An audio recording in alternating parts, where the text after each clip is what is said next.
요즘 TV나 영화 같은 것을 보면 욕설이 난무하는 장면들을 보게 됩니다. 문화 자체가 그렇다 보니까 어지간한 욕은 일상에서 그냥 대수롭지 않게 생각하는 경우들도 있습니다. 안 믿는 사람들의 세계에서요. 우리 청소년들을 보더라도 욕을 그냥 평범한 대화처럼, 그런 말이 있죠. 전라도 사람들은 욕이 없으면 대화가 안 된다, 뭐 그럴 정도로 욕을 많이 하는 걸 볼 수가 있습니다. 우리는 욕을 해서는 안 되죠. 악은 그 모양이라도 버리라고 그랬거든요. 온갖 더러운 말을 입술에서 버려야 되죠. 욕은 감정을 표현하는 거죠. 자기 감정을 표현하는 거지만 실제로 그 사람에 대한 정당한 평가일 때도 있습니다. 욕을 들어 먹어 마땅한 사람이 있는 거죠. 그 욕에 해당되는 사람이 있는 거죠. 욕을 해서도 안 되지만 욕을 먹을 만한 사람이 되어서도 안 되는 거죠. 하나님의 사람들이 내뱉어서는 안 될 단어가 있는 겁니다. 우리 오늘 한 걸음 더 깊이 20번째 시간이네요. 2018년도부터 이걸 했더라고요. 2018년부터인가 2016년부터인가. 여러분 기억이 하나도 안 나시죠? 그러나 또 언젠가는 또 남는 게 있지 않겠어요? 그래서 오늘은 20번째 시간입니다. 믿는 사람이 해서는 안 될 단어, 표현들이 있는 거죠. 본문에요. 야곱은 우리가 잘 아는 대로 아버지와 형을 속여서 장자의 축복을 받았죠. 복 받으려고 아버지하고 형까지 속였는데 복은커녕 저주가 찾아왔어요. 형이 자기를 죽이겠다고 칼을 갈았습니다. 어머니가 이 야곱을 적극적으로 도왔죠. 사실 아버지와 형을 속이는데도 어머니가 이 부추긴 면이 있었습니다. 야곱은 겁나서 나 못하겠다 그랬는데 엄마가 내가 다 책임질 테니까 나 믿고 해라 해가지고 야곱이 속였거든요. 형이 이 야곱을 죽이려고 하니까 어머니가 형을 자기 친정으로 보냈습니다. 거기에서부터 이제 고난이 시작된 거죠. 어머니의 도움을 피해서 애삼촌 집으로 가는 도중에 베델에서 하나님을 만났습니다. 그리고 그 하나님께 자기가 베고 있던 돌베개를 제단으로 쌓고서 세 가지 소원을 하죠. 하나님이 나의 하나님이 되실 것입니다. 이곳이 하나님의 성전이 될 것입니다. 내가 소득의 10분의 1을 하나님께 바치겠습니다. 하나님이 나를 무사히 다시 내 고향으로 돌아오게만 하신다면 내가 이 약속을 지키겠습니다 하고 소원을 합니다. 야곱은 하란에서 비록 고생은 했어요. 20년 동안. 그러나 성공했죠. 가족을 이루었고 아주 풍성한 재산을 이루었습니다. 여러분 20년 고생해서 거부가 되었다. 괜찮은 거 아닙니까, 여러분? 그러니까 저로 말하면 이제 30세부터 직장 생활을 했다고 가정하면 지금쯤이면 거부가 되어 있어야 하는 거거든요. 제가 제 나이에 거부가 되었다. 그럼 괜찮은 거 아니에요, 여러분? 뭐 일어나지 않은 일이니까 뭐 여러분이 얼굴 표정이 그럽니다 말은. 제가 막 수십억, 수백억대의 부자가 되었다. 그러면 성공한 거죠. 야곱은 거부가 되어서 고향으로 이제 돌아온 거죠. 마지막 난제였던 형과의 화해의 문제도 하나님의 은혜 가운데 그 형의 마음을 하나님이 녹이셔가지고 해결이 되었습니다. 그럼 이제 야곱이 뭐 해야 돼요? 하나님께 한 소원을 지켜야 되죠. 근데 야곱은 하나님께 소원했던 베델로 곧바로 가지 않습니다. 숫곳이라는 곳에 머물렀다가 세겜 근처에 또 장막을 치게 되죠. 여기에서 비극이 싹트기 시작합니다. 급할 때는 하나님께 소원을 했어요. 근데 급한 불이 꺼지면 잊어버리는 거죠. 기억이 나도 애써서 예면해 버릴 때가 있습니다. 그런데 여러분 뒤집어서 생각해 봐야 돼요. 왜 나의 삶의 환경에 소원을 할 수밖에 없는 상황이 만들어질까 하는 거죠. 내가 왜 하나님 나 이번 문제만 해결되면 하나님께 내가 이렇게 할 거예요 하고 소원할 수밖에 없는, 약속할 수밖에 없는 상황이 생기냐 이 말이죠. 그것이 필요하기 때문에 그래요. 어떤 사람이 문제가 생겼어요. 하나님 앞에 기도해야겠구나 하고 하나님 앞에 기도해요. 기도하다 보니까 마음에 감동이 되었던지 하나님이 이 문제만 해결해 주시면 내가 평생 하나님 앞에 기도의 사람으로 살겠습니다. 내가 이 문제 생겨서 하나님 앞에 비록 기도 시작했지만 문제가 잘 해결돼도 이 기도 안 빼먹고 내가 평생 기도하고 살겠습니다. 하나님께 약속했어요. 그럼 이 사람은 하나님께 평생 기도하고 살아야 할 사람이에요. 이 사람의 삶에는 기도가 절대적으로 필요하기 때문에 하나님이 그 사람의 환경을 그렇게 만들어서 하나님께 기도하겠다고 서원하도록 만드신 거거든요. 근데 대부분은 그 문제 해결되면 잊어버리죠. 그 약속 안 지키는 거죠. 하나님이 우리에게 말씀하신 몇 가지 통로들이 있잖아요. 성경 말씀을 통해서 우리에게 말씀하신다거나, 사람을 통해서 말씀하신다거나, 성령의 감동으로 말씀하신다거나 하잖아요. 그 중에 하나가 환경을 통해서 우리에게 말씀하시는 거거든요. 내 삶의 환경이 하나님 앞에 소원하는 환경이 만들어졌어요. 그러면 하나님은 내가 그렇게 소원하는 것이 필요하기 때문에 내 환경을 그렇게 조성하는 겁니다. 그걸 소원을 해야 되는 걸. 그것이 내 앞으로 살아가는 날에 꼭 필요한 거예요. 하나님이 그렇게 환경을 만들어 놓으신 거거든요. 베델에서 소원을 한 야곱은 베델로 가야 해요. 그 소원을 지켜야 하는 거죠. 그런데 야곱은 소원을 지키지 않습니다. 그리고 베델로 올라가지 않아요. 그 비극의 시작이죠. 세겜 근처에 살다가 막내딸 디나가, 유일한 딸이에요. 막내딸 디나가 그 당시 한 15살이나 됐어요. 세겜에 사는 사람들, 그 세겜의 여자들은 어떻게 꾸미고 사나 궁금해서 그리 간 거죠. 그 성에 갔다가 15살이면요 당시에는 홍기가 꽉 찬 처녀입니다. 그 땅의 추장인 세겜이 이 디나를 보고 마음에 들었든지 겁탈을 한 거죠. 겁탈을 하고 나서 당대의 문화에서는 나름대로 책임을 진다고 한 것 같아요. 내가 이 애하고 결혼하겠다. 아버지에게 청을 한 겁니다. 아버지 나 결혼하랍니다. 이 여자 내가 책임질랍니다 한 거죠. 세겜의 입장에서는 그렇게 하면 끝날 수 있는 문제였을지 몰라도 이스라엘 백성에 있어서는, 야곱의 집안에 있어서는 단순한 문제가 아닙니다.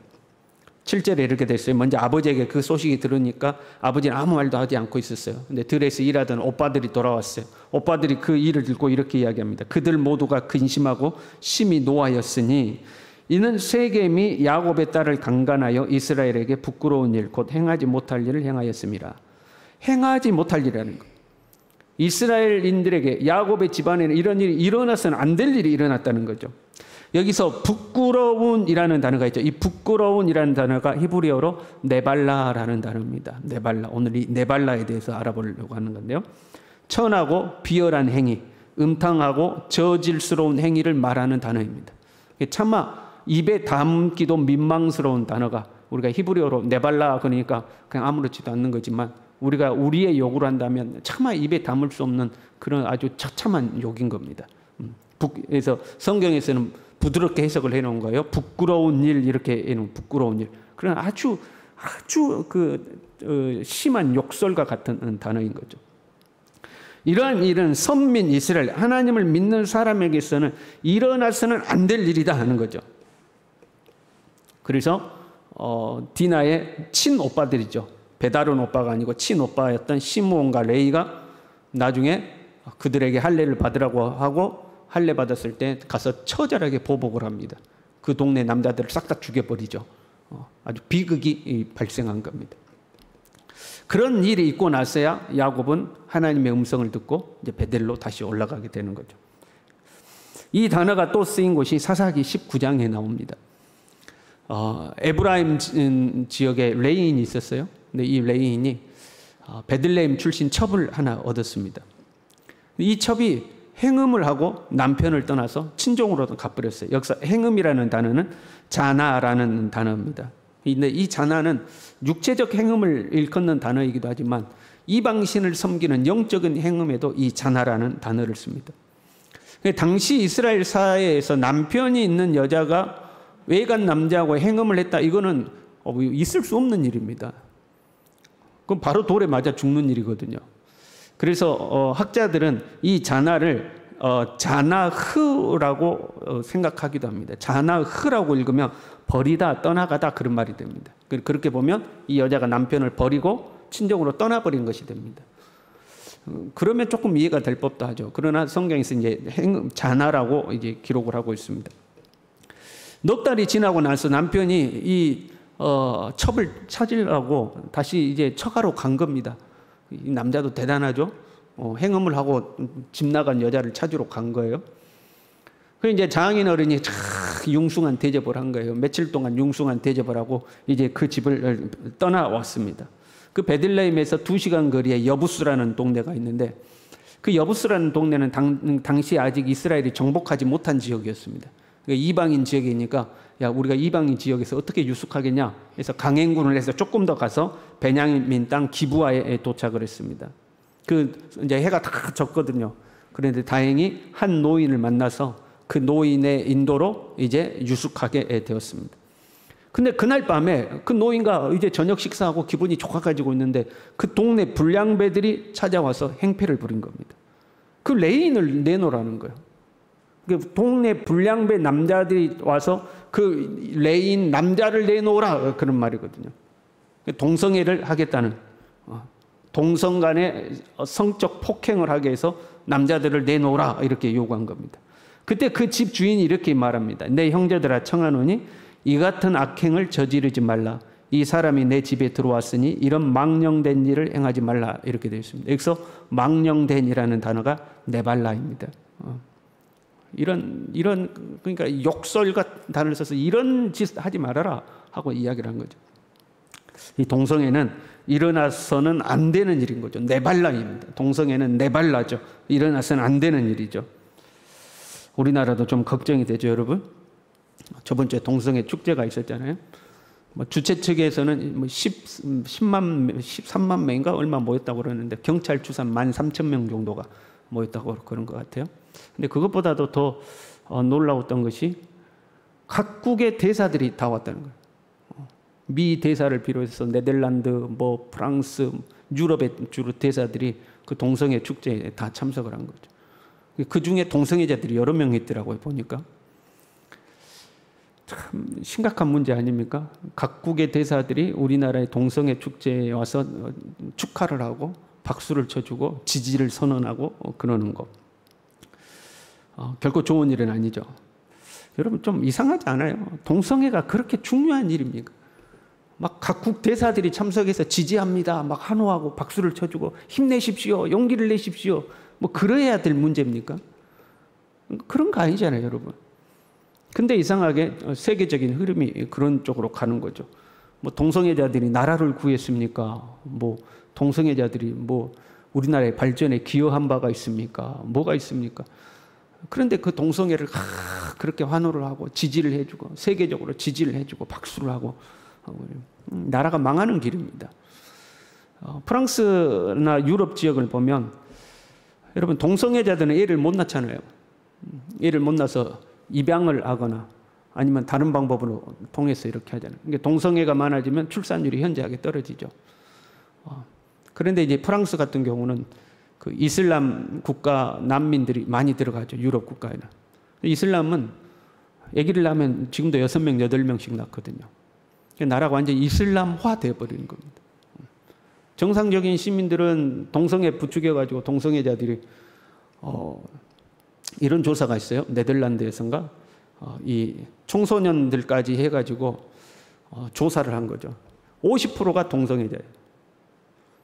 물론 이제 청소년들이기 때문에 성적 정체성이 확립되지 않았기 때문에 나중에 이제 본래의 어떤 정체성을 찾아갈 수가 있지만 자기가 동성애자라고 이야기하는 사람이 50%예요. 그 나라에 미래가 있습니까? 그런 나라에? 그냥 이슬람이 들어가면 완전히 이슬람화 돼버리는 겁니다. 프랑스는 이미 이슬람화 되어버렸습니다. 그런 어떤 나라가 망조가 되는 길이죠. 어릴 때부터 동성애 교육을 하거든요. 그럼 방금 말씀드린 대로 어릴 때부터 여러분 동성애는 잘못된 거야라고 교육을 받으면 초등학교 때, 유치원 때, 초등학교 때, 중학생 때 그 교육을 받으면 동성애를 멀리하겠죠. 근데 유치원 때부터 동성애는 괜찮은 거야, 자기 선택에 의해서 하는 거야 하면 아무 판단 능력이 없는 애들이 그래? 그럼 나도 동성애자 해야지. 남성, 여성, 먼성 막 50가지 성이 있다고 그랬잖아요. 그럼 나는 이거 할 거야, 나는 이거 할 거야. 자기들이 그렇게 정하는 거. 아무 거리낌 없이 망하는 길로 가는 거죠. 여러분 한번 생각해 봐요. 여러분의 자녀를 수학여행을 보냈어요. 수학여행을 갔는데 이제 숙소를 배정받는다고 해봐요.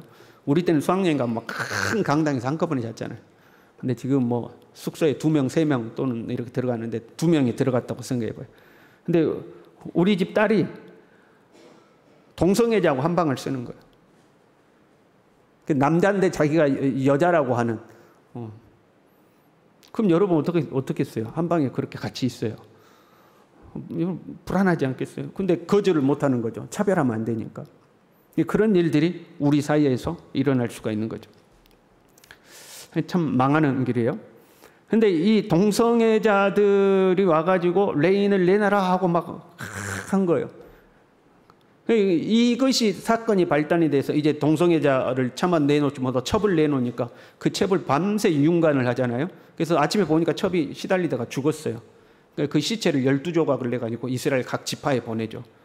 이걸로 말미암아 이스라엘에 내전이 일어나가지고 베냐민 지파가 남자 600명 낳고 싹 다 죽어버립니다. 큰 전쟁이 일어나는 사건이죠. 이것이 네발라. 네발라는 동성 간의 성폭행과 같은 일이고 내전을 불러일으킬 만한 끔찍한 결과를 가져오는 거죠. 이게 이제 네발라죠. 이스라엘 왕 중에 왕을 뽑으라면 다윗이었죠. 그러나 다윗도 평생 짊어지고 가는 죄의 짐이 있었죠. 밧세바를 범한 사건입니다.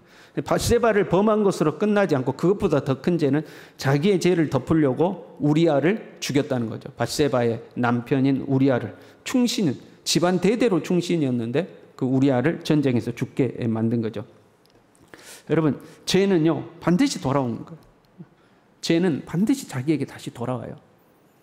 그 다윗이 뿌려놓은 죄의 씨앗이 다윗의 집에 큰 재앙을 불러일으키죠. 시작은 암논으로부터 시작합니다. 암논이, 큰아들 암논이 배다른 여동생 다말을 좋아한 거예요. 자기가 병든 것으로 가정하고 여동생에게 병간호를 부탁해놓고 여동생이 자기에게 병간호를 하고 있을 때 동침을 요구했습니다. 다말이 자기 오빠에게 이렇게 이야기합니다. 내 오라비여, 나를 욕되게 하지 말라. 이런 일은 이스라엘에서 마땅히 행하지 못할 것이니 이 어리석은 일을 행하지 말라. 이렇게 이야기해요. 여기서 말하는 어리석은이라는 단어가 네발라입니다. 성경이 부드럽게 번역을 해놓은 거예요. 아주 심한 욕설로 표현해야 될 말이죠. 이런 것 같은 일을 하지 말아라. 이제 뭐 이런 표현이죠. 그런데 그러면서 다말이 자기 오빠에게 아버지에게 부탁해서 합법적으로 나하고 결혼할 수 있도록 해라. 그러면 되지 않겠느냐 하고 이야기를 해요. 근데 사실 이제 오래전 역사에서는 아브라함도 자기의 배달인 누이였던 사라와 결혼을 했잖아요. 친족 간에, 가족 간의 결혼이 가능했지만 율법이 주어진 뒤로는 이 제도가 폐지된 겁니다. 가족 간의 결혼이 안 돼요. 율법 시대 이후부터는. 그런데 이제 다말이 그렇게 이야기를 한 것은 위기를 모면하려고 그런 거죠. 일단은 위기를 모면해야 되니까 아버지께 부탁해서 정식으로 결혼하자고 해라. 아버지가 허락해 줄 거다 하고 이야기를 하죠. 그런데 암논이 말을 듣지 않고 힘으로 다말을 겁탈해 버립니다. 네발라를 시행한 거죠. 네발라를 시행한 거. 이것으로 말미암아서 다말의 친오빠였던 압살롬이 암논을 죽여버리죠.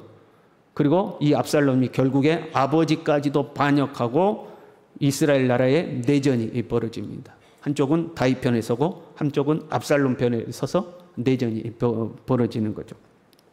네발라라는 것은 그 자체만으로도 일어나서는 안 될 죄이지만 그 결과는 처참하다. 네발라라는 죄를 저지르면 처참한 결과가 다시 되돌아오는 거죠. 이 네발라라는 단어를요 명사로 변환시키면 나발이 됩니다. 나발. 이 나발이라는 뜻은 쓸모없는 자, 어리석은 자죠. 나발하면 떠오르는 인물이 있죠. 나발.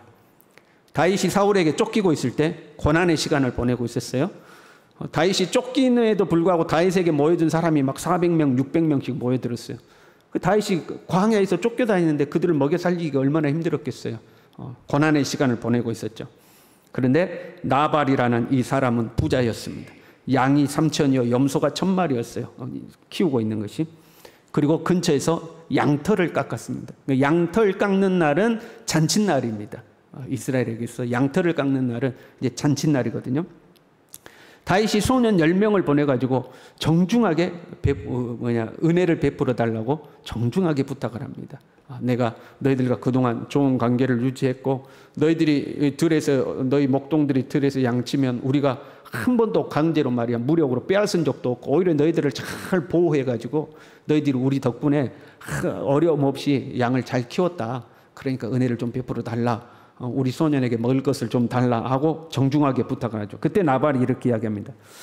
다윗은 누구며 이새의 아들은 누구냐? 요즘에 각기 주인에게서 억지로 떠나는 종이 많도다. 내가 어찌 내 떡과 물과 내 양털 깎는 자를 위하여 잡은 고기를 가져다가 어디서 왔는지도 알지 못하는 자들에게 주겠느냐? 다윗을 완전히 무시해버린 겁니다. 근본도 없는 것들, 우리 지금 표현하면 그 정도 될 것 같아요. 어디 근본도 없는 것들이 와가지고 말이야, 뭐 주라고? 거지같이 말이야. 이런 식으로 완전히 무시해버린 거죠. 네발라의 마음을 가진 사람의 특징은 사람을 무시합니다. 사람을 함부로 대하는 거, 무시하는 거. 왜 앞에 나왔던 사례들에서 이 네발라 여인을 겁탈을 해요? 사람을 무시하는 겁니다. 자기가 힘이 있고 여인은 힘이 없으니까 자기의 힘으로 여인을 겁탈하는 거죠. 사람을 무시하는 거예요. 그의 신분과 소유에 따라 사람을 차별하는 거죠. 만약에 다윗이 사울 밑에서 고위 직분을, 관직을 가지고 있었다면 이렇게 되어 있겠습니까? 쫓겨다니고 있으니까 어디 근본도 없는 것이 주인을 무시하고 도망다니면서 말이야 뭘 주라고 이제 무시를 하는 거죠. 그러니까 신분과 지위와 소유를 보고 사람을 차별하는 겁니다. 우리는 사람을 무시하면 안 됩니다. 우리가 잘 아는 대로 하나님의 계명을 두 개로 정리하면 하나님을 사랑하고 이웃을 사랑하는 거 아닙니까? 그러니까 하나님의 계명 자체가 하나님을 사랑하고 이웃을 사랑하라는, 사람을 사랑하라는 거예요. 사람을 무시해서는 안 돼요. 사람을 무시하는 것은 그 사람을 창조하신 하나님을 무시하는 겁니다. 현재의 신분이 못났을지라도, 지금 다윗이 왜 광야에 있어요? 이 나발이 보기에는 주인을 배신하고 쫓겨다니는 그런 신세로만 보이는 거예요. 그러나 영적으로 보면 하나님께서 왕을 만들기 위해서 연단시키고 있는 거죠. 그걸 못 보는 거예요. 겉으로 드러나기에 가난하고, 겉으로 드러나기에 현재 고생하고 있고, 겉으로 드러나기에 가진 것이 없고 지위가 없고 뭐 내놓을 만한 것이 없으니까 무시하는 거죠. 그러나 하나님이 보실 때는 이 사람을 훈련시키고 있는 거죠. 하나님의 계획 안에서 이 사람을 현재 연단하고 있는 거죠. 그런데 무시하는 거죠. 성폭력, 동성애, 여러분 우리 이런 죄를 저질러서는 안 되죠. 우리 중에 이런 죄를 저지른 사람은 없겠죠. 그러나 우리도 사람을 무시할 때가 있는 거죠. 그러면 성폭력이나 사람을 무시하는 거나 같은 종류의 죄인 거예요. 뿌리가 같아요. 온 가지에서, 네발라라는 이 가지에서 나와서 나발이 되는 거예요. 그 죄의 양상이 다를 뿐이죠. 어떤 사람은 사람을 무시해서 성폭력을 하는 거고, 어떤 사람은 사람을 무시해서 인격적으로 모독을 하는 거죠. 드러나는 양상이 다를 뿐 그 뿌리가 같은 겁니다. 이런 죄를 저질러서는 안 되는 것. 이러한 죄는 반드시 결과를 가져오죠. 한 국가의 내전을 일으킬 만한 거대한 결과를 가지고 오는 것. 결코 작은 죄가 아니다 이 말이죠. 소년들이 돌아가서 다윗에게 이래요. 이차하고 여차하고 나발이 앉아 우리를 개무시합디다 하고 이야기를 하는 거죠. 다윗이 화가 났어요. 다 칼을 차라. 완전 무장을 한 거예요. 다윗이 그렇게 막 흥분한 적이 별로 없는데 가서 나 싹 다 쓸어버릴란다. 안 그래도 고생하고 있는데, 광야에서 고생하고 있는데 완전히 자기 인격과 자존심을 모독했으니 참지 못하고 칼을 차라. 나 가만 안 둔다. 싹 다 쓸어버린다 하고 칼을 차고 가고 있는 중에 나발의 아내 아비가일이 그 소식을 듣죠. 결국 급히 음식을 챙겨가지고 다윗에게 찾아갑니다. 그때 이렇게 다윗 앞에 엎드려서 음식을 내어놓으면서 이렇게 고백해요. 내 주는 이 불량한 사람 나발을 개의치 마옵소서. 그의 이름이 그에게 적당하니 그의 이름이 나발이라. 그는 미련한 자니이다. 나발이라는 거예요. 나발, 저 사람은. 여러분, 우리가 나발이라는 평가를 받으면 안 돼요. 저 사람 미련해. 저 사람 무시해. 저 사람 자기밖에 몰라. 그 뭐야? 그의 이름이 마땅하니 나발이니이다 그 말이. 나발이. 저 사람 나발이야. 나발. 우리가 그런 평가를 받으면 안 되는 거죠. 저 사람 말이야 교만해가지고 저 사람 사람한테 말 함부로 하고 무시하고 인격적으로 모독한다고. 나발이야 나발. 그래서 다윗이 그 아비가일 때문에 마음이 이제 녹았어요. 그래서 이제 다윗이 돌아가죠. 아비가일이 집에 갔더니 자기 남편이 술에 취해가지고 기분이 좋아요. 잔칫날이니까 기분이 쫙 좋아가지고 있는 거죠. 그날은 아무 말도 안 했어요. 그 다음날 일어나서 있었던 일을 이야기하죠. 내가 갔더니 다윗이 칼 차고 오더라. 간신히 막았다. 그 말을 듣는 순간부터 나발이 몸이 점점 굳어졌습니다. 돌처럼 굳어지니라 이렇게 되어 있어요. 하나님이 치시니 10일 뒤에 죽었다 이렇게 표현하고 있어요. 그 시름시름 앓다가 죽어버린 거. 네발라라는 죄는 반드시 참혹한 결과를 가지고 오는 거죠. 네발라, 하나님의 선민 이스라엘에게 있어서는 안 될 죄예요. 그렇죠? 선민에게 있어서. 오늘날 예수 믿는 우리에게 있어서는 결코 안 되는 죄가 네발라라는 죄입니다. 여러분 생각해봐요. 선민이 행하는 죄 중에 가장 큰 죄가 무엇일까요? 하나님의 백성이 행하는 중에 가장 큰 죄가 무엇일까요? 시편 14편 1절에 이렇게 되어 있습니다. 어리석은 자는 그의 마음에 이르기를 하나님이 없다 하는도다. 여기서 어리석은 자가 나발입니다. 오늘로 나발은 그의 마음에 이르기를 하나님이 없다 하는도다. 하나님이 없다는 사람은 다 나발이에요. 하나님이 없다고 하는 자가 최악의 죄인인 겁니다. 그보다 더 큰 죄인은 없는 거예요. 이방인은 그렇다 쳐요. 하나님 안 믿으니까. 그런데 하나님의 백성이 하나님을 부인하는 경우가 있다 이 말이에요. 교회 안에 있지만 하나님을 믿지 않는 사람들이 존재해요. 교회 안에 있지만. 무슨 말이냐면 하나님을 믿는다면 그런 죄를 저지를 수가 없는 거예요. 그렇지 않습니까 여러분? 하나님을 믿는데 그런 죄를 저지를 수 없어. 그런 죄를 저지른 사람들이 있어요. 그 사람들은 거꾸로 보면 하나님 안 믿는 사람들이에요. 입술로만 주여 주여 하는 거지. 교회만 왔다 갔다 하는 거지. 진짜 하나님이 살아계시고 하나님이 나를 지켜보고 계시고 내가 하나님의 심판대 앞에 설 것이라는 것을 믿는다면 감히 그런 죄를 저지를 수 없는 거죠. 추장 세겜은 이방인이었어요. 그러니까 그렇다고 쳐요. 그러나 암논은 하나님의 백성이었어요. 하나님의 백성이요 왕국의 왕자였음에도 불구하고 그런 죄를 저지른 거죠. 그의 마음에 하나님은 없다 하는 거예요. 하나님은 없다. 하나님이 있다고 믿으면 그럴 수는 없는 거예요. 그의 마음에 하나님이 없다라고 말해요. 이름은 암논일지 몰라도 진짜 이름은 나발인 거예요. 그 사람도 나발인 거예요. 여러분 교회 다닌다고 안심하면 안 돼요. 가라지들이 많다고 그랬어요. 하나님의 심판의 바람이 불면 날아가 버릴 가라지들이 같이 있는 거죠. 혹시 내가 나발은 아닌지, 혹시 내가 나발은 아닌지 우리는 우리 스스로를 점검해야 하는 거죠. 우리 마지막으로 같이 한번 해볼까요? 예수님을 제대로 믿자. 예수 제대로 믿어야 돼. 네발라는 큰 재앙을 불러온다고 그랬죠. 하나님이 없다라고 하는 어리석은 자는 영원한 멸망이 기다리고 있는 거예요. 영원한 지옥 심판이 기다리고 있는 거예요. 예수 우리가 똑바로 믿어야 돼요. 예수님 똑바로 믿어야 돼요. 혹시 내가 가라지는 아닐까? 혹시 내가 나발은 아닐까? 혹시 나는 네발라를 행하고 있지는 않는가? 우리 자신을 잘 살피고 진짜 우리 예수 똑바로 믿고 진짜 하나님의 사람답게 예수 똑바로 믿고 믿음으로 살아가는 저와 여러분 될 수 있기를 바랍니다. 기도하겠습니다.